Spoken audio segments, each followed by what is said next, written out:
What's up, everybody? Welcome to another episode of China Update, where I try and help you guys keep on top of the macro developments coming out of China. My name is Tony. For those who are watching for the first time, if that is something that you are interested in, and if you want to be just as informed as my clients, maybe consider subscribing. Everyone else, it's good to see you guys as always. I really appreciate you guys commenting on the last video and liking and everything. It's really a huge help, and there's a few dozen of you guys that watch every one of these episodes, and I just want to take this opportunity to thank you guys so much for all your support. It really is amazing. Thank you so much. This is coming out on Thursday night, probably, depending on where you are. I have to go on a business trip tomorrow, so I can't put anything up on the weekend. Let's just jump into it, I think. If you enjoyed the content, as always, guys, smash the like button. It's a huge help. And thank you so much to my Patreon supporters. You guys rock. Okay, with that said and done, let's jump into this week's China Update. Over the weekend, it was reported that the United States State Department intends to issue new rules that will, quote, ease decades-old restrictions that have hampered meetings between American and Taiwanese diplomats, end quote. This is basically to formalize the decision that the previous Secretary of State, Mike Pompeo, made back in January of this year in the final weeks of the Trump administration to eliminate these guidelines.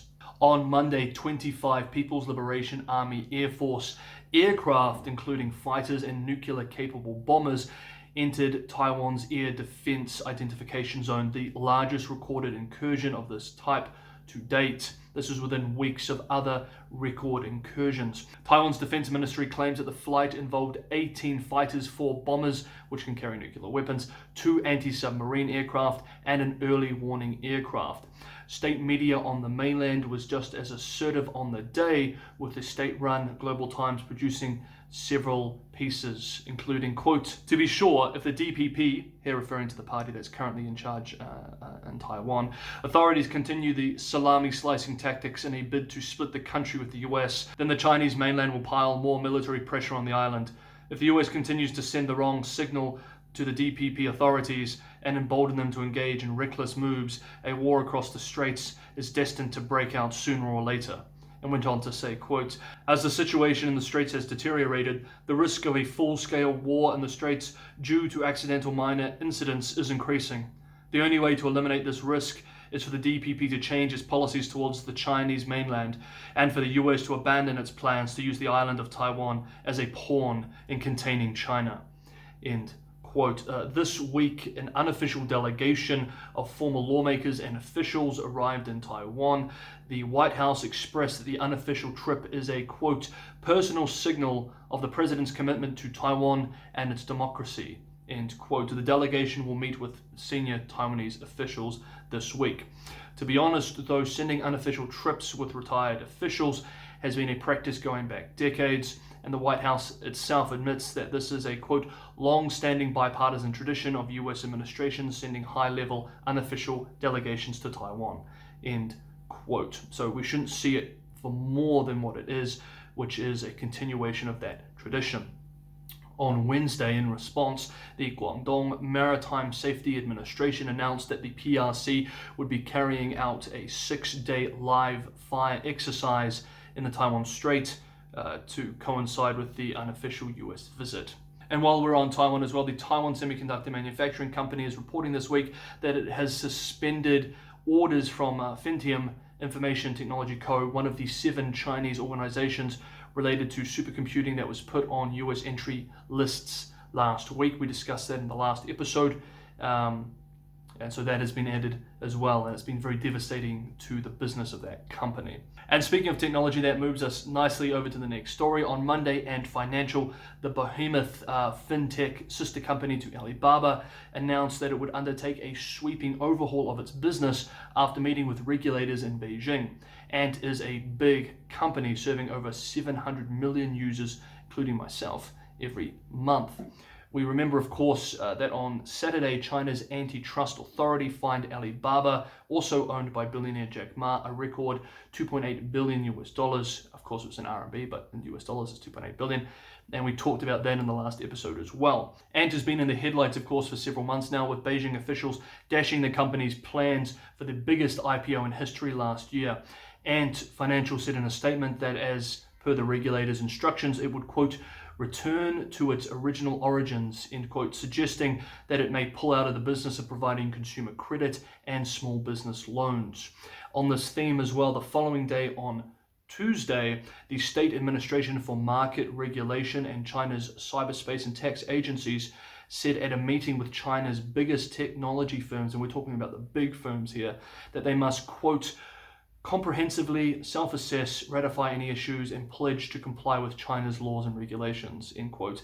And that in 1 month's time, platforms that continue to break the rules will be, quote, severely punished in accordance with the law, end quote. Regulators identified 5 priorities: preventing the disorderly expansion of capital. This is basically borrowing and buying, acquiring companies that are not connected to the core functions of the technology company in question, ensuring fair market competition, fostering innovation, preventing the abuse of algorithms that can infringe people's legal rights. This is the language used in the statement here, and using technological ecosystems that are open and shared. So this is the statement that came from this regulator. The companies at the meeting included 34 technology giants, including JD.com, Pinduoduo, Meituan, Ele.me, ByteDance, which owns TikTok, as well as Douyin in China, and Tencent Holdings, the owner of the massive app WeChat.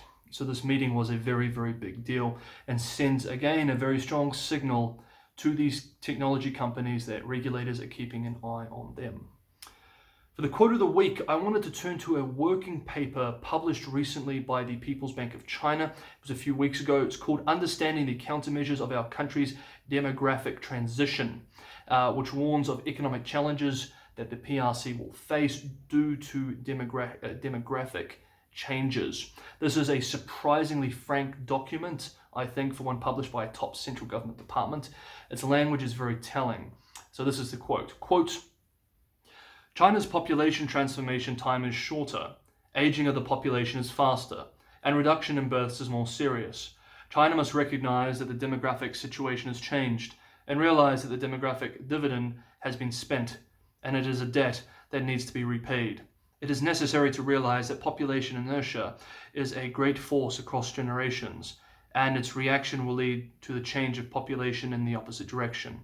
We should realize that education and scientific and technological progress cannot make up for the decline in the population. End quote. On Tuesday, the State Council, in a new circular on budget management reform, banned unauthorized local borrowing. This is again at the local level via corporations and financial institutions. So this is very much targeting local government financing vehicles. The State Council vowed to standardize government spending and place higher priority on risk prevention, expressing that, quote, local cadres will be held personally responsible for the rest of their lives if the debt raised during their terms is found to be problematic, end quote. Financing vehicles were also prohibited from providing funding to local authorities based on the statement.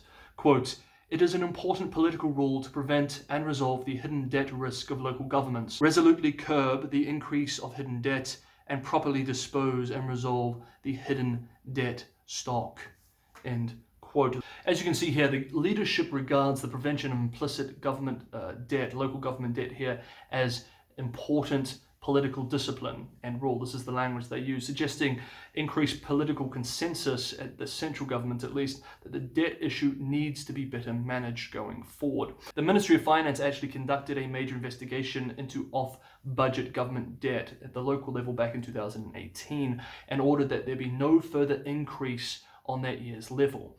However, the actual level was never publicly revealed, and borrowing continued and continues to this day. Peking University Professor of Finance, Michael Pettis, expressed the following in regards to these developments this week. Quote, Beijing regulators seem to be getting tougher than ever on local government debt, but Beijing hasn't yet explained how it is willing to allow GDP growth to slow in order to get debt under control. Without the former, the latter is all but impossible. End quote. Considering we have yet to see a seriously disorderly repricing in the bond market, suggests that at least for now, investors are calling the government's bluff and betting on moral hazard with local government financing vehicles to continue. And last up, I wanted to touch on this as well, and this touches on the US-China relationship. At the beginning of the week, US Secretary of State Blinken gave an interview on NBC speaking about China. I wanted to touch on some of the more sensitive areas for the PRC and the effect that he spoke about during this interview, because it has a direct effect on US-China relations.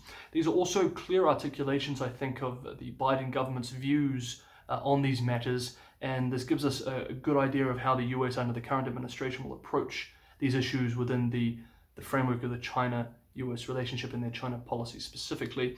And of course, we have to keep in mind these are very sensitive red lines for the PRC, so there will be a likely response to each of these statements. So these, I think, are fairly clear articulations of the secretary's and the wider Biden administration's position on these issues. I think China knows in the early stages of COVID, it didn't do what it needed to do, which was to in real time give access to international experts, in real time to share information, in real time to provide real transparency. And one result of that failure is that the virus, got out of hand faster, and with, I think, much more egregious results than it might otherwise. He went on to say, quote, "What we've seen is what is a real concern to us is increasingly aggressive actions by the government in Beijing directed at Taiwan, rising tensions in the Straits, and we have a commitment to Taiwan under the Taiwan Relations Act, a bipartisan commitment that's existed for many years, to make sure that Taiwan has the ability to defend itself and to make sure that we're sustaining peace and security in the Western Pacific. We stand behind those commitments,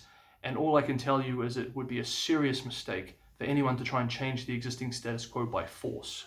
And lastly, regarding Xinjiang, we need to be able to bring the world together in speaking with one voice, condemning what has taken place and what continues to take place. We need to take actually concrete actions to make sure, for example, none of our companies are providing China with the things they can use to repress populations, including the Uyghur population. We need to be looking at products that are made in that part of China to make sure that they're not coming here. End quote. Okay guys, that's this week's China update. I hope you enjoyed it. I will see you guys next week. Wherever you are, stay safe, stay sane. See you next time on China Update.